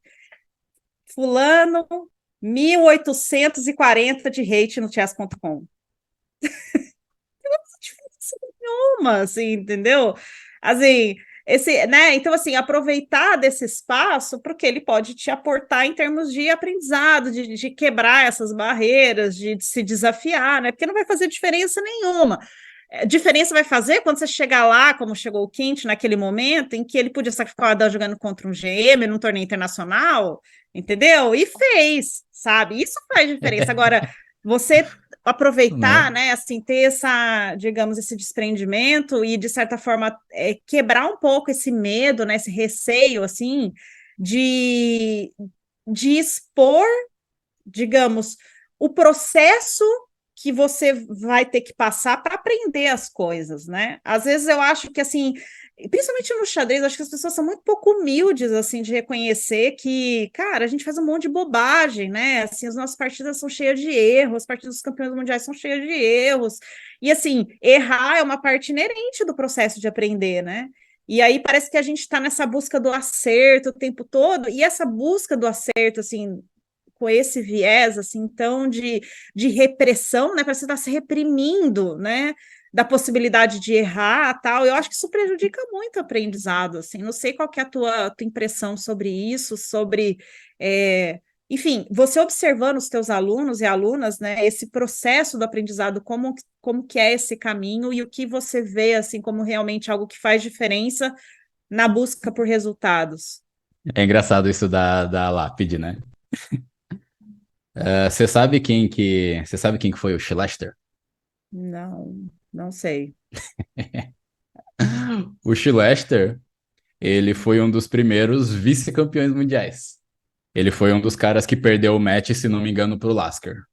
Assim como o Tigorin, se não me engano, eu não lembro agora de cabeça se é o Tigorin ou o Zukertort, mas um dos dois foi o primeiro vice-campeão mundial. O Schlechter foi um dos primeiros ali. Ele poderia ter sido campeão mundial, ele chegou ali na boca do gol. Não foi, o Lasker ganhou dele. A gente é apaixonado por xadrez. É fácil de não saber um desses nomes. Mano, daqui 100 anos, muita gente não vai saber quem que é o Nepo, velho.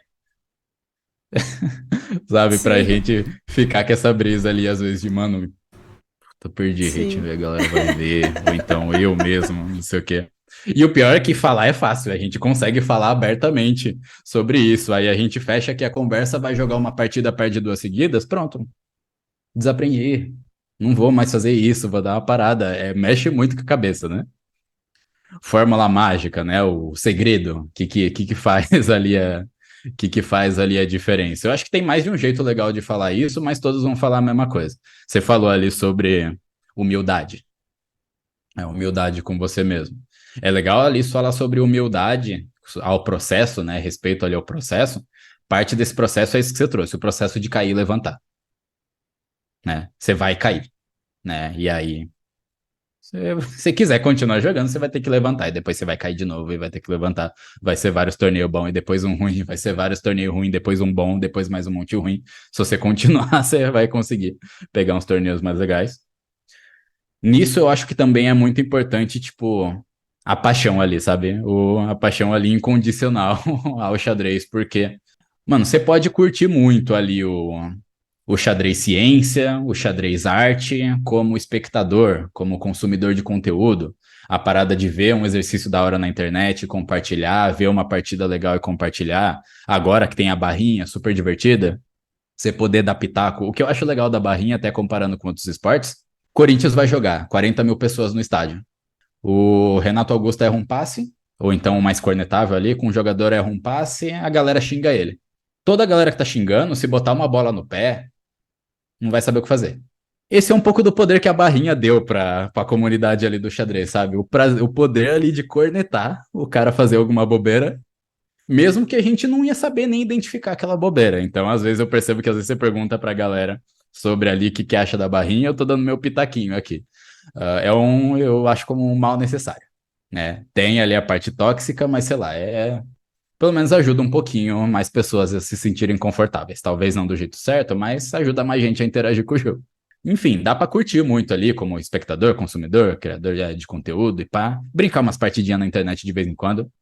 Quanto mais você tá envolvido com a questão resultado, né, com o xadrez, né, com a competição mesmo, de ir para um torneio, de jogar um torneio online, a impressão que eu tenho é que você tem que ser um apaixonado e você tem que saber que o jogo sempre vai ser muito maior que você, que o xadrez sempre vai ser muito maior que você, não tem como ter controle de tudo que vai acontecer. Porque, pô, o ambiente de competição ali, pra quem tá buscando um resultado, ele pode ser muito 880, né? Se você tá com a cabeça boa, ele é muito maneiro, sabe? Porque, tipo, tem muito daquela coisa de você aprender a respeitar teus próprios limites, se estimular a melhorar cada vez mais, de encarar teu adversário, pô, muito mais como um professor do que teu inimigo. O teu adversário ali é o cara que tá ali pra ficar te testando, sabe? Né? Vocês estão competindo ali pelo pontinho. Às vezes, enxergar o cara como um professor, como um treinador seu ali, é uma parada mais saudável. né? Que tá te colocando ali numa situação específica para te ajudar a dar teu melhor, né? Se você tá com a cabeça boa para ver essa parte mais bonitinha, assim, do xadrez da competição, mano, é muito maneiro, muito emocionante ali, mas se você não tá preparado mentalmente, a gente tá ligado como pode ser muito tóxico.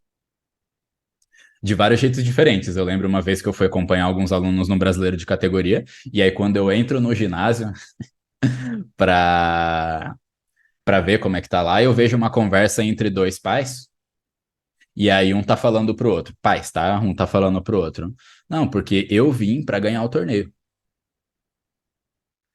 E aí eu fico imaginando, mano, como será que tá a cabeça da criança e como será nesse Pobre torneio, como criança. será que tá a cabeça da criança no dia a dia? Não, eu vim, É, eu vim para eu ganhar o vi. torneio, eu vou ganhar, eu vim para ganhar. E imagina, às vezes, o tanto de projeção, às vezes, que pais, treinadores fazem nos alunos, só ajuda a botar mais pressão. Isso é um pouquinho do lado tóxico. Eu já Sem vi. falar, às vezes, na cobrança que a gente E coloca na olha que gente não mesmo. é isolado, não é um caso isolado. Já vi, já presenciei coisas muito terríveis, assim, de pais e treinadores. Sim. É difícil. Sei lá, acho que se eu for falar assim, qual que foi a minha, vai. Tem muita gente melhor que eu? Tem, mas sei lá, eu tô ligado que, tipo, eu já, pensando ali em resultados, eu já tenho uns resultados legais, né? Não sou GM, sou mestre feed, é da hora, sabe? Se for falar um pouquinho da minha fórmula mágica, do que eu vejo no Quint, do que eu vejo no Armin, dos que eu sou mais próximos, do próprio Krikor, puta, é a paixão mesmo, sabe? É o amor ao jogo ali que é o que te ajuda puta, caiu, você vai cair, todo mundo cai, né? Mas é eu lembrar ali o quanto que você gosta do jogo e o quanto que você entende que é maior que você. Parece aqueles papinho clichê tudo, mas, mano, se você vê aquilo traduzido em resultado, a Thaís, se ela se buscar na memória, vai ter bastante exemplo também, velho, de tanta gente das categorias que era super talentosa, e aí nisso de ganhar bastante de torneio de categoria quando era pequeno, foi colocado uma cobrança em cima dela, ou às vezes de treinador, de pai, ou às vezes da própria pessoa, que aí quando começou as primeiras quedas não deu conta. Já começou ganhando muito, quando começou as primeiras quedas não deu conta. Teve muito assim para os meus também. Se for pensar, vai, a galera de destaque, esses nomes que eu acabei de falar, é toda a galera que não desistiu, velho. É toda a galera que caiu, sabia que era parte, levantou. Caiu de novo, ficou puto, levantou. Caiu, levantou. Caiu, Não. chorou, ficou um tempinho parado, levantou. E acho que isso é muito de, tipo, de dar humildade mesmo, de saber que, mano, você pode ser o Carlsen. Mano, e a declaração do Carlsen na Copa do Mundo agora? O cara já ganhou tudo. Tudo. Tudo. Os Tata Steel lá não sei quantas vezes, tem aquele quadrinho lá que publicaram com vários troféuzinhos do lado. Tudo. Menos a Copa do Mundo. Realizado, sabe? Comprou Chess.com, sei lá como é que é a transação ali, já tá rico, milionário, vai comprar a ilha dele lá não sei aonde. E aí, Carlsen, como é que é o bagulho da Copa do Mundo? Mano, não sei o que eu tô fazendo aqui, velho. Não sei o que eu tô fazendo aqui, não tô mais dando conta de jogar o xadrez clássico, não sei se eu vou saber lidar com, não tô aguentando tanto essa pressão, não sei se eu vou saber lidar com um vexame que vai ser se eu não ganhar de novo. Não foi Ele. exatamente com essas palavras, mas foi nessa vibe. O cara já ganhou Se ele tudo. não tá sabendo, É, quem dirá a gente? pentacampeão mundial. O jogo ele segue muito maior, velho. Se não tá com a cabeça ali. Eu lembro de uma outra que tem um torneio de candidatos que o Wang Hao, 2700, ficou em último. Ele foi o ponto ali do torneio. Na entrevista dele, ele fala que ele tá percebendo que se pá xadrez não é pra ele, que ele ia buscar trabalhar ali com outras coisas, com o mercado financeiro, porque ele sentia que não era muito a vibe dele. Não dá. 2700 é um nível que a gente não tem nem ideia de quão forte que é. Eu 2,700. lembro também do outro ano de um Norway Chess, em que tinha ali a lista de jogadores, eram, se não me engano, 8 jogadores, e o pré-ranqueado último era o Anand. Aí a gente ficava. E era tipo 2014 isso. O Anand tinha acabado de perder o título de campeão mundial, e aí num dos torneios da Elite ele era o pré-ranqueado último. Ele era o ponto do torneio. Imagina se a cabeça não tá boa no nível desses caras pra lidar também, velho. Sempre você pode chegar onde for, o jogo sempre vai ser maior, sabe? Em 2022 foi quando eu meio que voltei pro xadrez. Eu tinha jogado o meu último pensado em 2017, fiquei um tempinho parado, voltei em 2022.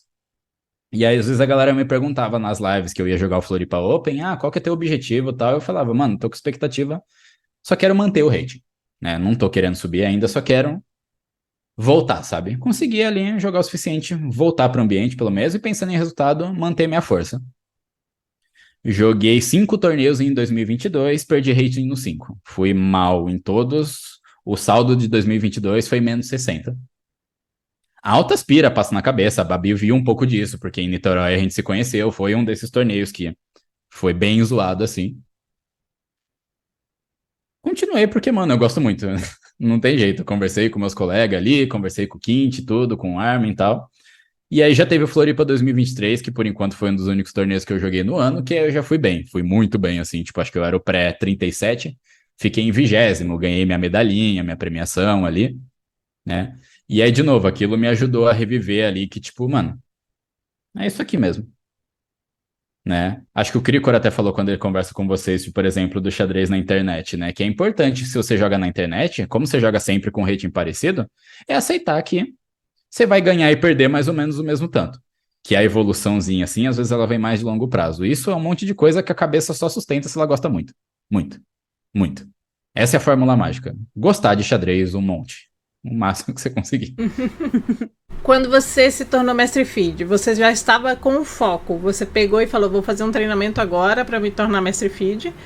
Ou você se tornou mestre feed a partir de o treinamento que você fez a vida inteira e foi cada vez mais um pouquinho, mais um passo, até chegar no mestre feed.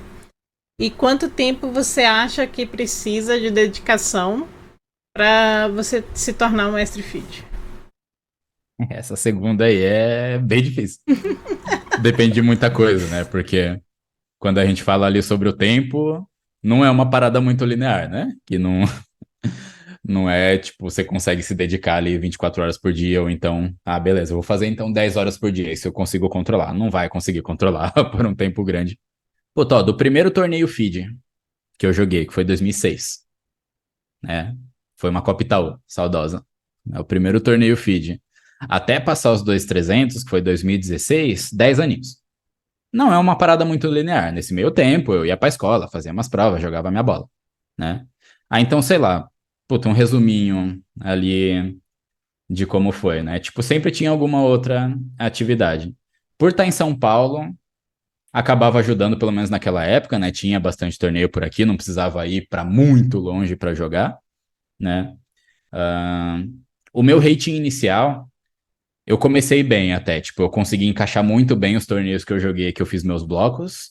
O meu rating inicial, ele foi 2.100, 2.120, né? Eu lembro que foi uma sequência de torneios que eu joguei assim que parecia que eu tava inspirado mesmo, né? Deu certo. Por muito tempo eu sentia que eu tava evoluindo. Eu percebia que cada vez eu tava aprendendo mais sobre xadrez. Por 7 anos, de 2006 a 2012, eu percebia que eu tava evoluindo, eu tava sabendo mais xadrez. Meu rating continuava 2.100. 2.120, 2.80, 2.140, 2.90. Ficava aqui naquela faixinha, né? Então, se você vai olhar a curva, sei lá, tá ali nos 2.100 fazendo essa variaçãozinha até mais ou menos, até 2013, que foi quando eu passei 2.200, mas aí foi assim, ali no segundo semestre de 2013, eu jogo uma sequência de torneios que aí eu vou de 240 para 2.230. Aí beleza, fico uns 2 anos ali variando entre 2.230 e 2.299, isso aconteceu, né? Eu já cheguei a estar no 2.299 e caí para 2.230. Em 2014 eu tive 2.299, caí para 2.230, só fui virar MF 2 anos depois. Esse é um dos momentos que dá para parar. Esse é um dos momentos que dá para falar, beleza, não é para mim. Mas beleza, continuou tudo isso, quando chegou em 2016 aí voltou a subida. Aí, puta, vai ficar um papo meio filosófico de novo, mas eu percebi que nas duas vezes, assim, teve conteúdo, né? Eu percebi que nessas duas épocas que teve o pulo pro 2.200 e o pulo pro 2.300, teve um treinamento mais consistente, sim, baseado ali em um dia na cadeira, em organizar as coisas, em focar mais em treinamento ativo, que a gente fala muito sobre isso, né? É importante a Thaís já falou muito sobre isso. Um livro de xadrez não é um livro até é um livro de história às vezes, mas não dá para fazer uma leitura passiva se você quiser usar aquele livro para melhorar. É aquele negócio de confabular com o livro, de se envolver, de fazer os exercícios, né? Então teve coisas mais organizadas nisso de treinamento ativo. Mas sei lá, eu percebi que uma coisa que aconteceu nessas duas subidas eram momentos ali da minha vida em que eu tava tranquilo, sabe? Em que eu sentia que por situações diferentes a cobrança tava menor. Vou focar em jogar um bom xadrez bom, sabe? Vou focar em fazer meu treino e confiar mais no processo. Assim, não é que eu larguei, eu tô continuando treinando e tal, mas assim, vamos tentar deixar isso de um jeito mais solto. E aí foi nessas horas que, tipo, essa, de novo, a questão mental ali, né? Que eu percebi que quando eu tava mais tranquilo, isso fluiu de um jeito, quando eu tava mais tranquilo, até mais presente mesmo, né? Ia nos torneios e gostava de estar nos torneios, eu percebi que ajudou a soltar mais. Quer dizer que foi muito mais sobre o treinamento específico ali do que sobre todo, desde que eu aprendi, desde 2006? Um pouco, talvez, né? Eu fui aprendendo a estudar melhor, né? Mas acho que é aquela coisa, né? De que às vezes o resultado ele só meio que mostra uma parada que já foi construída há bastante tempo, né? Então eu dou muito valor para esse bastante tempo, porque foi pelo menos um treinamento de resiliência ali, né? Um treinamento de resistência ali de eu falar, nossa, tô empacado nos 2.100, beleza, será que é para mim? E ó a brisa, né? Porque acho que é aquela coisa, né? Eu acho que eu já conversei com a Babi que às vezes eu já vi jogadores de tipo de 2.400, 2.500, estando na dúvida se o xadrez é para eles. Eu falei agora de 2.700. Aí é muita questão da referência, a gente tem essas pira, né? Mas em resumo, assim, esse foi o meu caminho, né? Foram 7 anos ali empacado no mesmo rating, por mais que assim já era um rating legal, eu gostava, né? E esse negócio de gostar do rating é um bagulho muito relativo também, né? A gente sabe como isso pira o cabeção quando a gente começa a pensar em rating, né? Mas enfim, esse foi o meu caminho, cronologicamente foi 10 anos, teve um pouco dessa coisa ali de ter uma estabilidade, eu sabia que eu sentia que eu estava evoluindo, mas os resultados ainda não vinham. De repente veio alguns picos que ajudou a ter uma consistência maior, uma evolução maior. Confiança Meu também? caminho foi esse, acho que a confiança acaba aparecendo, né? Teve esses momentos que eu me sentia mais tranquilo, por coisas diferentes até que não tinham a ver com xadrez, né? Então, tem o tempo cronológico, mas acho que tem muito disso do tempo psicológico também, sabe? Né? Então, no tempo necessário aqui, acho que também entra o tempo psicológico, né? De como você prioriza aquilo na tua vida, do que você vai abrir mão, porque vai ter que abrir mão de algumas coisas. O meu caminho foi esse, aí acho que cada um é livre ali para tirar a conclusão do que quiser, do como quiser, de qual que é o tempo de dedicação necessário. Bom, Torsani, a gente já vai encaminhando aqui para o final desse episódio. Eu acho que você trouxe muitas questões interessantes para os nossos ouvintes, para a nossa audiência, sobre o teu trabalho como treinador, para quem está nesse processo, né, nesse caminho de tentar melhorar o xadrez, seja pela razão que for.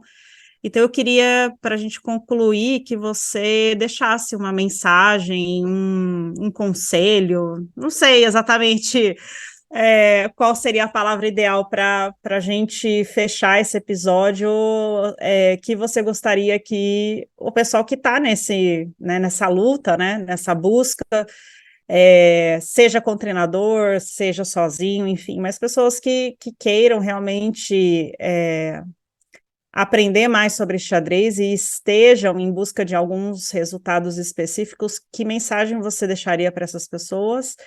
E também umas palavras finais aqui para a gente fechar mais esse episódio da série Treinadores. Beleza, acho que só faltou ser num café, né? Aí a gente ainda fala, a gente já fala disso há um tempo, ainda não casou de estar os três ali no mesmo torneio. Já teve torneio que foi vocês duas, já teve eu e a Babi. Acho que, por exemplo, só eu com a Thaís, acho que o último torneio que tava a Thaís e que tava eu deve ter sido 2012, 2010, mais pra Século trás. XVIII, né? Século XVIII, tava lá eu e Torsani. Sim. Passou um tempo já. Na época do, na época do Fritz 8, que é outra Tinha referência que pra gravar poucos, com gravador ainda, né? né? Nossa. No CD, no No CDzão ali. CD. E eu tenho até hoje o CD do Fritz, você acredita? Brava, tem algum computador que entra ainda? Pior que tem. Aí sim. Se pá, nunca esqueceu o porquê que você tá começando. A gente falou um pouquinho disso da paixão pelo xadrez, sabe? Né, já até me perguntaram isso outras vezes. Alguma dica ali pra quem tá começando, dando os primeiros passos. Acho que é importante nunca esquecer o porquê que você tá começando, porque assim, é xadrez.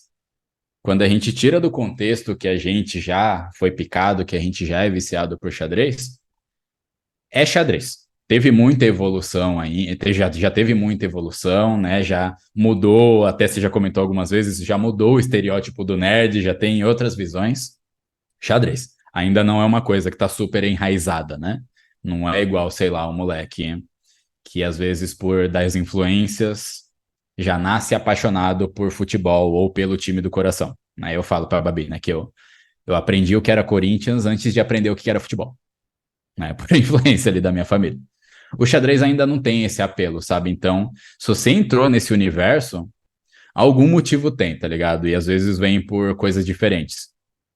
E aí, sei lá, eu percebo que, tipo, se você nunca esquecer aquilo que te ajudou ali no começão, aquilo que te apaixonou, seja o que for, tem gente que se apaixona pelo lado mais artístico, sabe? Aquele sacrifício de dama super da hora, né? Ou então alguma partida que você conheceu, alguma pessoa que você conheceu no ambiente do xadrez. Formas infinitas ali, né? E aí, sei lá, eu acho que, tipo, nunca esquecer isso dá energia pra todo o resto, sabe? Dá energia ali pra treinar de um jeito, ver que tá errado, aprender de um jeito diferente, esse processo de cair e levantar até no treinamento. Eu acho que quanto mais a gente aceita ele, aceitar que esse é o atalho, sabe? De perceber que não tem atalho, talvez seja o atalho, que aí você lida melhor ali com o caminho inteiro. Acho que ajuda bastante.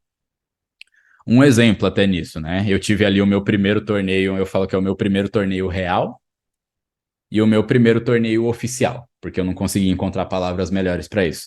O meu primeiro torneio, assim, de verdade, primeira vez que eu competi ali contra as pessoas, foi numa lanchonete do bairro, né? A gente não tinha nem relógio, era uma parada super raizona ali, era uns tabuleiros colocados em cima de umas caixas como é que fala? Era numa bomboniere, não sei se você sabe esse nome lá, que é aquelas lanchonetes de doce, que criança adora, é. Aí era nas caixas ali que tinha o salgadinho embaixo, né? A gente apoiava o tabuleiro naquilo, tinha uma galera lá em Itaquera que eu descobri que curtia xadrez, e aí a gente fez um campeonato estilo Brasileirão. Não tinha relógio, então as partidas eram de fim de semana. 20 participantes, a gente fez shooting. A gente não sabia que o nome era shooting. A gente falava todos contra todos. Foi ali um shooting ida e volta. Partidas ali nos fins de semana, né? Às vezes no meio da semana, bem estilão brasileirão de futebol. Durou 2 meses o campeonato. E aí eu era o participante mais novo e eu ganhei o campeonato. E ali aquilo já me emocionou bastante, porque eu lembro que, putz, foi ali a minha primeira partida ganha que eu perdi. Eu lembro que eu tava com 2 peças a mais e aí eu pendurei a dama. Então, mano, eu já tive essa sensação ali, eu voltei pra casa chorando, num ambiente que eu nem imaginava o tamanho que ele já tinha. Isso era 2003, né? Já não era nem o Kasparov campeão mundial, já era o Kramnik. Então, tipo, o xadrez já tinha umas esferas ali que eu nem sabia.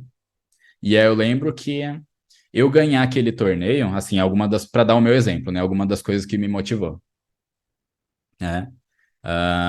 Eu venho da periferia, né? Eu venho de Itaquera, boa parte da minha família tá lá. Hoje, o xadrez, ele me ajuda muito a ajudar a minha família, né? Eu tô com uma situação financeira da hora muito por causa do xadrez. E eu lembro que já naquela época, quando eu ganhei o torneio, teve algumas pessoas que falaram, mano, você é zica nisso, velho, com a linguagem que a gente usava lá, mano, você manda bem nisso daí, velho.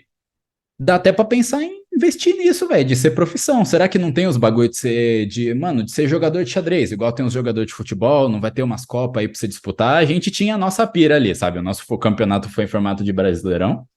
A gente teve aquela fanfic, né? Que ela ficou na minha cabeça, que eu lembro até hoje. E foi tudo que aconteceu, tá ligado? Porque, tipo, depois, por causa do xadrez, inclusive, ah, por causa do xadrez, eu eu consegui uma bolsa de estudo num dos melhores cursinhos de São Paulo.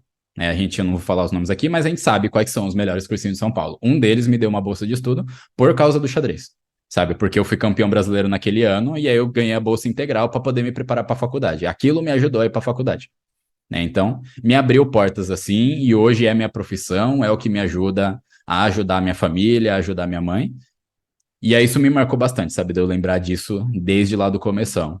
E aí, quando eu falo do meu primeiro torneio oficial, foi um torneio, foi o Interescolar do Clube de Xadrez São Paulo, 2004 isso, é um torneio que na época tinha uma relevância parecida com o SP Open do Cricor hoje, o SP Open Escolar do Cricor, que basicamente é o torneio um dos principais circuitos de torneio escolar aqui em São Paulo, que a molecada conta os dias para ir. Hoje até muito mais por umas paradas diferentes, porque o Cricor é uma estrela, né? Então a galera vai lá tirar foto, pedir autógrafo, tudo. Enfim. Eu lembro que o cenário ali era bem parecido com o de hoje, que tinha ali a galera das escolas públicas, na época era o Bartolomeu Guzmão, algumas iniciativas individuais, que ficavam maravilhados ali com o ambiente, e o torneio era dominado pelas particulares, né? Que a gente sabe também quais são, que costumam estar nos torneios. E eu percebi que ali foi um dos meus primeiros choques de realidade na vida, com a questão ali de diferença social, sabe? Eu ainda não tinha tido contato com aquilo. Aquilo me chocou um pouco, porque, por exemplo, em uma das partidas, eu ganho de um dos jogadores dessas escolas, e aí depois eu percebo o pai do menino, a troca de conversa ali entre o meu aluno e o pai dele, falando ali, e aí, como foi? Perdi. Perdeu? Perdi. Você viu, né? E aí, para quem estiver acompanhando pelo podcast, eu fiz aqui um sinal racista, né? Que basicamente o pai falou pro filho ali, né? Você viu que você perdeu para uma pessoa negra, você viu que você perdeu para um pretinho. Chegar em casa a gente vai conversar. Teve isso. E até um pouquinho antes disso, tem uma cena que eu vejo que tá muito na minha cabeça, de um pai puxando o cabelo da filha, que ela tinha acabado de perder uma partida ganha. Ali, no meio do pagode, 2000, em pleno 2004, sabe? Puxando o cabelo da filha aqui, né? E aí mostrando no tabuleiro o que, que ela devia ter feito errado. É mais uma dessas situações de projeção, né? Do pai às vezes projetar o sonho no filho. E aí é engraçado as cenas que vão ficando na cabeça, né, de infância e adolescência, porque depois um outro flash que eu tenho desse torneio é a mina pegando a medalha de vice. Tipo, ela foi super bem no torneio, tá ligado? Tendo que passar por aquilo no meio. Aquilo, puta, pra muita gente já é pra falar, beleza, não é pra mim, não tô aqui no meu lugar. Mas eu acho que eu tava tão fascinado com aquilo e lembrando até de, tipo, nossa, comecei lá no bairro, agora já tô nesse ambiente, né? Eu até fui premiado nesse torneio, fiquei em sexto, fiquei super feliz. Aí aquilo também me ajudou a continuar. E aí eu sempre lembro muito desses torneios. Só que o pior é que essa consciência ali de como esse meu primeiro torneio oficial, que foi no Clube de Xadrez São Paulo, já podia ter me derrubado ali mesmo, eu só vou ter consciência hoje. E aí eu percebo que parte disso é porque eu lembrava de outras coisas que me ajudavam mais, sabe? Né? Então, sei lá. É motivos diferentes para pessoas diferentes. O meu é esse, sabe? Na hora que aperta ali, uma das coisas é isso. Que, tipo, eu lembro do porquê que eu comecei, de como que eu estava começando, o que que me moveu, né? Para mim, o Quint até já falou isso algumas vezes, porque para ele foi isso também, acaba sendo ali uma possível ferramenta de ascensão social. Legal que o xadrez ele já tem muito pouco disso, mas já tem. É uma das coisas que me moveu, sabe? Então, cada pessoa vai ter a sua particular ali, eu acho da hora. Não esquece o porquê tá começando. E obrigado pela oportunidade, já que na mensagenzinha final, né? Obrigado pela oportunidade até de poder falar tudo isso e de poder trocar essa ideia, né? Que, tipo, como a gente já tinha uma interação ali de antes, eu achei que foi super leve. Eu me diverti um monte aqui. Ah, eu gostei também. Obrigada, Tussane, pela sua presença. Foi muito divertido, instrutivo. Com certeza, com certeza. Te agradece muito, Torsani. Muito obrigada pela sua participação e por tudo que você trouxe aqui, compartilhou aqui com a gente e com a nossa audiência. Obrigada. Tamo junto, obrigadão.